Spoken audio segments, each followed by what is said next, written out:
afternoon, friends. Myself, Azwar Jamal Khan, Assistant Professor in the Dayal Group of Institutions. The subjects which I am going to take is the cost accounting. Now, this is the introductory part of the cost accounting. In this lecture, I will be covering about the cost accounting, its definitions, its objectives, and the advantages. Further, in the next class, I will be covering regarding the difference between the cost accounting and the financial accounting and the element of the cost. That is the next lecture.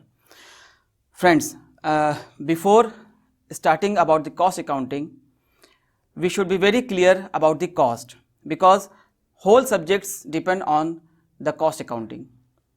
Now, cost को हम कैसे इसको read करते हैं ये बहुत important है हमारे लिए, क्योंकि अगर कॉस्ट नहीं क्लियर होगा तो कॉस्ट अकाउंटिंग भी नहीं क्लियर होगा हमारे लिए. तो कॉस्ट क्या है? कॉस्ट इज बेसिकली जो गुड्स और सर्विसेज कोई भी कंपनी प्रोड्यूस करती है उसको प्रोड्यूस करने के लिए जो रिसोर्सेज यूज़ करते हैं हम उसको मॉनेटरी टर्म्स में जब हम मेजर करते हैं that is known as the cost of the organisations. For example, suppose that मैं यहाँ पे एज ए असिस्टेंट प्रोफेसर हूँ और मैं यहाँ पे इस ऑर्गेनाइजेशन को अपनी सर्विस दे रहा हूँ. तो ये ऑर्गेनाइजेशन जो मुझे पे कर रहा है as a salary, that will be the cost of the organisations. So this is example of the cost, how you have to calculate the cost. Now, regarding accounting, accounting is, जैसे हम लोग पहले भी पढ़ चुके होंगे इसको पहले सेमेस्टर में, accounting के बारे में हमने पढ़ा होगा कि accounting बेसिकली एक मेथड है, एक प्रोसीजर है किसी भी फाइनेंशियल टर्म्स को रिकॉर्ड करने का मॉनेटरी टर्म्स में. तो that is your accounting. Now अगर हम इन दोनों को क्लब करें तो हमें कॉस्ट अकाउंटिंग बहुत हद तक क्लियर हो जाएगा. हमारा मकसद मैं यहाँ पे जो कॉस्ट अकाउंटिंग में क्लियर करना चाह रहा हूँ वो ये नहीं है कि हम इसको रेक्टिफिकेशन कर लें, हम इसको रट लें कहीं से भी, बल्कि मेरा ऑब्जेक्टिव ये है आपको कि किस तरीके से मैं आपको बेसिक कॉन्सेप्ट जो है क्लियर कर दूँ. अगर आपका कॉन्सेप्ट क्लियर होगा तो वो आपके लिए ज़िंदगी भर के लिए एसेट बन जाएगा. आप उसको कहीं पे भी जाएंगे तो प्रेजेंट कर सकते हैं और कहीं भी उस कॉन्सेप्ट को यूज़ कर सकते हैं अपने लाइफ में, अपने बेनिफिट के लिए. अगर मैं आपको सिर्फ एक टॉपिक दे दूं और उसको मैं एक्सप्लेन कर दूं और रटवा दूं और चला जाऊं तो उससे कोई फ़ायदा नहीं होगा. तो मेरा ऑब्जेक्टिव बहुत क्लियर होना चाहिए हम लोगों का. ना कॉस्ट अकाउंटिंग को अगर हम, अब जैसे मैंने कॉस्ट को बता दिया कि कॉस्ट जो है जो रिसोर्सेज यूज़ कर रहे हैं गुड्स और सर्विसेज को प्रोड्यूस करने के लिए उसके मॉनेटरी वैल्यू को अगर मेजर करें दैट इज़ द कॉस्ट. और अकाउंटिंग क्या है? उसको रिकॉर्ड करना प्रॉपर तरीके से. तो अगर कॉस्ट अकाउंटिंग को हम क्लब करें और समझना चाहें तो कॉस्ट अकाउंटिंग बेसिकली हर उस ऑर्गेनाइजेशन में यूज़ होता है जहाँ पे प्रोडक्शंस होता है गुड्स और सर्विसेज का, और उस गुड्स और सर्विसेज को प्रोड्यूस करने के लिए जो रिसोर्सेज यूज़ किए गए हैं उनको जो मॉनेटरी टर्म्स में जब हम रिकॉर्ड करते हैं एक प्रॉपर तरीके से तो that is your cost accounting. इसके कई डेफिनेशंस आप लोगों को बुक्स में मिल जाएंगे, वो आप फॉर द टाइम बीइंग आप उसको रट लें, लेकिन समझने के लिए आपको दोनों को अगर आप अलग करके देखेंगे तो कॉस्ट अकाउंटिंग आपको बहुत क्लियर हो जाएगा. जैसे ये कॉस्ट अकाउंटिंग को अगर हम डिफाइन करें तो बहुत प्रॉपर तरीके, मैंने कई राइटर्स के डेफिनेशंस को देखे, लेकिन जो मुझे प्रॉपर लगा इन सबको क्लब करने के बाद जो मैंने इसको एनालाइज किया वो ये है कि cost accounting is a specialised branch of general accounting in which detailed and systematic information related to cost of goods or services are maintained in such a way as to obtain detailed information about total and per unit cost and guidance for the analysis and control of cost. अगर आप इसको breakup करेंगे तो आपको बहुत अच्छे से clear होगा कि कॉस्ट अकाउंटिंग जो है एक जनरल अकाउंटिंग है. इसको जनरल अकाउंटिंग की कैटेगरी में रखा गया है और इसका मेन ऑब्जेक्टिव क्या है? गुड्स और सर्विसेज जो प्रोड्यूस की जा रही हैं ऑर्गेनाइजेशन में उनके कॉस्ट को रिकॉर्ड करना, cost in terms of per unit as well as total. That is very important because जब हम कोई भी गुड्स और सर्विसेज प्रोड्यूस करते हैं तो उसको हम हर एक गुड्स और हर एक सर्विस की पर यूनिट कॉस्ट ज़रूर निकालते हैं, क्योंकि वही हमारी जो है प्राइस होती है, उसी पे डिफाइन होती है. तो कॉस्ट अकाउंटिंग इसमें हेल्प आउट करता है. इसी तरीके से कई डेफिनेशंस आपको मिल जाएंगे बुक्स में. आप टाइम बिंग के लिए उसको रख लीजिए, लेकिन जो है समझने के लिए ये बहुत क्लियर है कि कॉस्ट अकाउंटिंग क्या है. Now comes to the objective of cost accounting. Objectives क्या क्या हैं? ऑब्जेक्टिव्स अब मैं एक एक करके बोल रहा हूँ, आप इसको लिख लीजिएगा बेटा, और इसको मैं फिर एक एक करके एक्सप्लेन भी करूँगा. तो ऑब्जेक्टिव क्या है कॉस्ट अकाउंटिंग को फ्रेम आउट करने का? तो पहला है cost ascertainment, second is cost control, third is cost reduction, fourth is ascertainment of profitability, fifth is determination of selling price, sixth is compliances to statutory maintenance requirements. ना अब इसको अगर हम एक्सप्लेन करें एक एक करके तो हमें बहुत क्लियर होगा। कॉस्ट एसेटेनमेंट, एसेटेनमेंट का मीन्स कैलकुलेशन। पहला ऑब्जेक्टिव जो हमारा कॉस्ट अकाउंटिंग जो भी मेंटेन कर रहा है ऑर्गेनाइजेशन में, जो भी डिपार्टमेंट इसको कॉस्ट अकाउंटिंग को या जो भी पर्सन मेंटेन कर रहा है, उसका पहला ऑब्जेक्टिव ये होना चाहिए कि कैसे कॉस्ट को वो कैलकुलेट करेगा। जो भी गुड्स और सर्विसेज, जो भी प्रोडक्ट प्रोड्यूस कर रही है ऑर्गेनाइजेशन, उसका पहला ऑब्जेक्टिव ये होगा कॉस्ट अकाउंटिंग का कि उसको कॉस्ट को कैलकुलेट करना। कॉस्ट कई स्टेजेस पे होती हैं। मटेरियल की कॉस्ट होती है, लेबर की कॉस्ट होती है, डायरेक्ट कॉस्ट होती है, इनडायरेक्ट कॉस्ट होती है, अदर एक्सपेंसेस होते हैं। ये सारे जो भी मैंने अभी आपको डिटेल बताए हैं, मटेरियल, लेबर, अदर एक्सपेंसेस, इन सब के जो भी अपना जो भी कंट्रीब्यूशन ये कर रहे हैं किसी गुड्स को प्रोड्यूस करने में या सर्विस को प्रोड्यूस करने में, उनके हर एक जो सर्विसेज को, हर एक उनके कंट्रीब्यूशंस को मॉनेटरी टर्म्स में मेजर करके ऐड ऑन करना। ऐड ऑन करेंगे तो हमें टोटल कॉस्ट निकल कर आएगी। That is the first objective of the cost accounting. Second is cost control. Control means what, कि अगर आप किसी के बारे में, किसी चीज़ के बारे में डिटेल में अगर आपको इन्फॉर्मेशन हो जाती है तो आप उस चीज़ को फिर कंट्रोल कर लेते हैं। जैसे अगर मैं कोविड का ही एग्जांपल दूं आपको, तो आज कोविड क्यों नहीं कंट्रोल हो रहा है कंट्रीज़ में? इसलिए नहीं हो रहा है क्योंकि कोविड के बारे में अभी साइंटिस्ट जो है इतना ज़्यादा उसको एक्सप्लोर नहीं कर पाए हैं। जिस लेवल तक एक्सप्लोर कर लिया है उस लेवल तक कंट्रोलिंग हो रही है। जैसे सोशल डिस्टेंसिंग को मेंटेन करना, मास्क लगाना, सैनिटाइजेशन करना, ये सब क्या है, कंट्रोलिंग का पार्ट है। कैसे? क्योंकि लोगों ने इस पर जितना एक्सप्लोरेशन कर लिया है उतना वो कंट्रोल कर ले रहे हैं, लेकिन अभी इसको क्योर नहीं कर पा रहे हैं क्योंकि अभी इसमें और बहुत से वर्कआउट करना है। तो कॉस्ट कंट्रोल का मतलब ये होता है कि जितना आप चीज़ों को समझ लेंगे उतना कंट्रोल करना आसान होगा।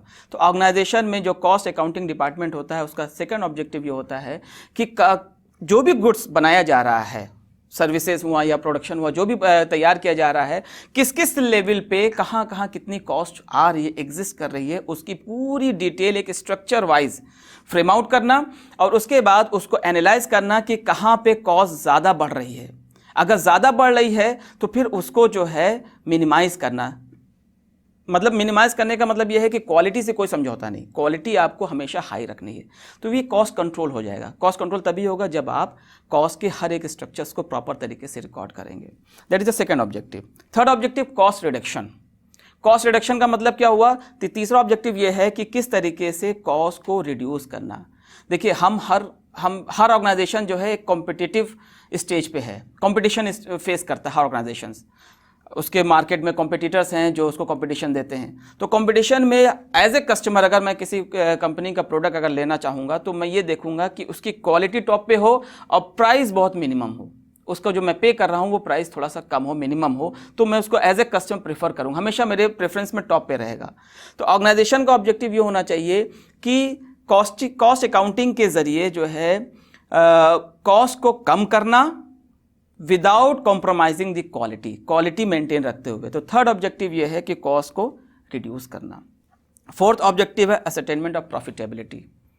हर ऑर्गेनाइजेशन प्रॉफिट के लिए काम करता है, वो चाहता है कि एट द एंड उसको प्रॉफिट हो, लेकिन ये प्रॉफिट कब होगा? जब हम कॉस्ट पे कंट्रोल करेंगे। तो फोर्थ ऑब्जेक्टिव ये है कि कैसे प्रॉफिटेबिलिटी को कैलकुलेट करना और उसको मैक्सिमाइज करना। Now the fifth is determination of selling price. अगर हमने सेलिंग प्राइस हम सेलिंग प्राइस के फॉर्मूले को अगर हम देखें तो सेलिंग प्राइस का फॉर्मूला क्या होता है? Cost price plus profit is equal to selling price. That means selling price को डिटरमाइन करने के लिए हमको कॉस्ट प्राइस जरूर डिटरमाइन करना होगा। तो हम कॉस्ट अकाउंटिंग जो है वो उसका मेन ऑब्जेक्टिव ही यही होता है कि प्रोडक्ट की जो है कॉस्ट को कैलकुलेट करना। तो जब कॉस्ट कैलकुलेट हो जाएगी उसमें प्रॉफिट ऑर्गेनाइजेशन ऐड कर देगा तो वो जो सेलिंग प्राइस उसकी कैलकुलेट कर लेगा। तो that will be the fifth objective of the cost accounting. Now the sixth is compliances to statutory requirement. Let me very clear to you that cost accounting जो है इसको मेंटेन करना company act के under mandatory नहीं है। Financial accounting को mandatory है maintain करना, उसका एक प्रॉपर स्ट्रक्चर है। कॉस्ट अकाउंटिंग जो है वो ऑर्गेनाइजेशन पे डिपेंड करता है, लेकिन कंपनी एक्ट ने जो है कुछ कंपनीज़ को मैंडेटरी कर रखा। 47 कंपनीज ऐसी हैं जो कंपनी एक्ट में जो है मैंडेटरी हैं जिनको आपको कॉस्ट अकाउंटिंग मेंटेन करना है। तो इस कंप्लायंसेस को भी मेंटेन करना इसका ये ऑब्जेक्टिव होता है। तो ये सारे ऑब्जेक्टिव्स हैं जो मैंने कुछ आपको फिगर आउट किए हैं। जिसमें कॉस्ट असरटेनमेंट है, कॉस्ट कंट्रोल है, कॉस्ट रिडक्शन है, असरटेनमेंट ऑफ प्रॉफिटेबिलिटी है, डिटर्मिनेशन ऑफ सेलिंग प्राइस है, कंप्लायंसेस टू स्टेटरी रिक्वायरमेंट है। ऐसे बहुत से ऑब्जेक्टिव्स होंगे और भी जो हमको बुक्स में और जो है ऑनलाइन नेट के ज़रिए मिल जाएंगे, गूगल के ज़रिए मिल जाएंगे, तो वो सब भी हम उसको कवर अप कर सकते हैं। लेकिन इतना मुझे लगा कि ये ऑब्जेक्टिव काफ़ी है हमको समझने के लिए कि कॉस्ट अकाउंटिंग क्या होता है। तो the next topic is that advantages of cost accounting. Now cost accounting maintain करने के फ़ायदे क्या हैं ऑर्गेनाइजेशंस को? इसके भी बहुत से आपको जो है पॉइंट्स मिल जाएंगे, लेकिन कुछ बेसिक पॉइंट्स जो है मैं आपको क्लियर करना चाहता हूँ। पहला एडवांटेज है disclosure of profitability and unprofitability activities. Second, periodical determination of profit and losses. Third, to find out exact cause of decrease or increase in profit. Fourth, control over material and supplies. Next, relative efficiency of different workers. Then, helpful to customer. And last, to find out adequate selling prices. Now, these are the some of the advantages. There are various number of advantages of cost accounting. अगर हम इसको एक एक करके समझने की कोशिश करें तो पहला एडवांटेज है disclosure of profitability and unprofitability activities. किसी भी गुड्स को बनाने के लिए एन नंबर ऑफ एक्टिविटीज़ उसमें इन्वॉल्व होती हैं। जैसे फॉर एग्जांपल अगर मैं यहाँ का एग्जांपल लूँ तो आप हमारे ऑर्गेनाइजेशन के लिए फाइनल प्रोडक्ट हैं, आप स्टूडेंट्स जो हैं हमारे ऑर्गेनाइजेशन के लिए फाइनल प्रोडक्ट्स हैं। आपको हम तैयार कर रहे हैं कि किस तरीके से जब आप मार्केट में जाएंगे फाइनल ईयर के बाद तो आपको मार्केट आपको एब्जॉर्ब करेगी in the form of job देगी वो आपको, और आपको एब्जॉर्ब करेगी वो, कंज्यूम करेगी आपको। तो आपको कैसे जो है तैयार करने के लिए नंबर ऑफ एक्टिविटीज़ ऑर्गेनाइजेशन में कराई जाती हैं, जिसमें आपके क्लासेस भी हैं, जिसमें आपके सेमिनार भी हैं, जिसमें आपके लाइब्रेरीज की एक्टिविटीज़ हैं, कंप्यूटर्स की एक्टिविटीज़ हैं, फर्दर फिज़िकल एक्टिविटीज़ भी कराई जाती हैं, क्योंकि फ़िज़िकल एक्टिविटीज़ से मेंटल और इन्हांसमेंट होता है। ये सारी चीज़ें जो हैं कहीं ना कहीं कंट्रीब्यूट करती हैं आपको तैयार करने में। इसी तरीके से ऑर्गेनाइजेशन में जब कोई गुड्स और सर्विसेज प्रोड्यूस की जाती हैं तो नंबर ऑफ एक्टिविटीज़ इन्वॉल्व की जाती हैं। हर एक्टिविटी जो है रिसोर्सेज है, वो रिसोर्सेज अपना कंट्रीब्यूशन कर रही है। हर रिसोर्सेज को हम मॉनेटरी टर्म्स में मेजर करते हैं कॉस्ट अकाउंटिंग में, और हर एक्टिविटीज़ की प्रॉफिटेबिलिटी को कैलकुलेट करते हैं कि कितना कंट्रीब्यूट करके प्रॉफिट दे रहा है, या अनप्रॉफिटेबिलिटी है अगर तो उस एक्टिविटीज़ को हम वहाँ कंट्रोल करते हैं। अगर कोई एक्टिविटी अनप्रॉफिटेबल है तो उसको हम कंट्रोल करते हैं। फॉर एग्जांपल अगर मैं यहाँ पे आता हूँ लेक्चर लेने के लिए और मैं लेक्चर नहीं लेता हूँ, मैं सिर्फ आपके क्लासरूम में आके आपसे बातें करता हूँ, दुनिया जहाँ की बातें करता हूँ, तो ये अनप्रॉफिटेबल एक्टिविटी होगी। तो ये मेरी जो है जब ये कॉस्ट अकाउंटिंग करी जाएगी मेरे ऊपर तो इसको रोक दिया जाएगा कि भाई अब आप इस तरीके से एक्टिविटीज़ नहीं कर सकते, आपको प्रॉफिटेबिलिटी एक्टिविटीज़ करनी है। सेकेंड है periodical determination of profit and losses. Let me clear you that कि कॉस्ट अकाउंटिंग जो है, जैसे हमने फाइनेंशियल अकाउंटिंग पढ़ा होगा तो इसका एनुअल कैलकुलेशन होता है, पूरे साल का कैलकुलेशन होता है। लेकिन कॉस्ट अकाउंटिंग जो है ये पर्सनल ऑर्गेनाइजेशंस का होता है, और ऑर्गेनाइजेशन इसको डेली बेसिस पे कैलकुलेट कर सकते हैं। कॉस्ट अकाउंटिंग वीकली बेसिस पे कर सकता है, मंथली बेसिस पे कर सकता है, क्वार्टरली बेसिस पे और एनुअल बेसिस पे कर सकता है। जनरली इसको जो है मंथली बेसिस पे किया जाता है। तो हम पीरियोडिकल बेसिस पे जो है ऑर्गेनाइजेशन जो है कॉस्ट अकाउंटिंग के जरिए जो है प्रॉफिट और लॉसेस को कैलकुलेट करता है। प्रॉफिट और लॉसेस वो प्रॉफिट लॉसेस नहीं जो हम बैलेंस शीट में बनाते हैं, बल्कि प्रोड्यूस करने में क्या प्रॉफिट हो रहा है, क्या लॉस हो रहा है, इसको कैलकुलेट करता है। Next is to find out exact cause of decrease और इंक्रीज इन प्रॉफिट। जब हम प्रॉफिट्स को कैलकुलेट करेंगे पीरियोडिकल बेसिस पे तो हमारा अगला एडवांटेज भी इसमें क्लियर हो जाएगा कि जो है हमारा एग्जैक्ट प्रॉफिट बढ़ रहा है या डिक्रीज कर रहा है, प्रॉफिट बढ़ रहा है या डिक्रीज कर रहा है। जैसे आप लोगों के एग्जाम्स होते हैं, हाफ ईयरली एग्जाम्स होते हैं, यूनिट टेस्ट हम लोग लेते हैं, तो ये क्या है, ये पीरियोडिकल जो है आपके एनालिसिस होते हैं। अगर इसमें आपके किसी सब्जेक्ट्स में कम आ रहे हैं, सारे बच्चों के कम आ रहे हैं, दैट मीन्स वो कंसर्न टीचर जो है अपना आउटपुट नहीं दे पा रहा है सही से, तो उस पर जो कॉस्ट लग रही है वो ऑर्गेनाइजेशन नहीं बियर करेगा, फिर वो ऑर्गेनाइजेशन फिर उनको वो कंट्रोल करेगा। इन द सेम वे जब कोई गुड्स प्रोड्यूस होता है तो पीरियोडिकल बेसिस पे जब उसकी कॉस्टिंग की जाती है तो वो प्रॉफिट इंक्रीज करके दे रहा है या डिक्रीज करके दे रहा है, ये सारी चीज़ें कैलकुलेशन में आ जाती है, जिसको हम लोग धीरे धीरे जब सब्जेक्ट्स को आगे बढ़ेंगे यूनिट वाइज तो हम इसको बहुत अच्छे से क्लियर भी हो जाएंगे सब चीज़ें। Next is control over material and supplies. Material जो रॉ मटेरियल जो है जो लेबर के फॉर्म में है और रॉ मटेरियल के फॉर्म में है, इस पे भी कंट्रोल करता है, क्योंकि इसकी कॉस्टिंग करते हैं जब हम, तो हम ये एनालाइज करते हैं कि जो ये आउटपुट दे रहा है और जितना इसको परचेज़ किया है उसमें डिफरेंस क्या है, तो उसको कंट्रोल करता है। नेक्स्ट है relative efficiency of different workers. Different workers जो हमारे ऑर्गेनाइजेशन, देखिए वर्कर्स जो है एक बहुत इंपॉर्टेंट एलिमेंट है, रिसोर्स है, जो कि किसी भी गुड्स को प्रोड्यूस करने में यूज़ होता है। तो इसकी कॉस्ट बहुत इंपॉर्टेंट है, ये सबसे ज़्यादा कॉस्ट कंज्यूम करता है वर्कर और उसके बाद मटेरियल। तो वर्कर्स की एफिशिएंसी भी हम जो है कॉस्ट अकाउंटिंग के ज़रिए जो है कैलकुलेट करते हैं, क्योंकि जितना अच्छा आउटपुट देगा उतनी अच्छी उसकी एफिशिएंसी होगी, तो इसको भी हम कैलकुलेट करते हैं। Next is helpful to consumer. Consumer के लिए कैसे हेल्पफुल है कॉस्ट अकाउंटिंग? बेसिकली जब हम कॉस्ट अकाउंटिंग करते हैं तो हमने अभी इससे पहले जब पढ़ा था ऑब्जेक्टिव में कि कॉस्ट कंट्रोल, तो ऑब्जेक्टिव में हमने कॉस्ट कंट्रोल पढ़ा था, तो हमने ये देखा था कि क्या कॉस्ट अकाउंटिंग का एक ऑब्जेक्टिव है कि किस तरीके से कॉस्ट को स्टेप बाय स्टेप एनालाइज करना और ये देखना कि कहाँ पे कॉस्ट ज़्यादा हो रही है तो उसको कम करना। मतलब ज़्यादा हो रही है कॉस्ट कम करने का मतलब क्वालिटी पे कोई कॉम्प्रोमाइज़ नहीं, क्वालिटी मेंटेन करते हुए कॉस्ट कम करना। जब प्रोडक्ट की कॉस्ट कम होगी तो अल्टीमेटली जो प्रोडक्ट बनकर मार्केट में जाएगा कस्टमर के लिए, कंज्यूमर के लिए, उसकी प्राइस भी कम होगी।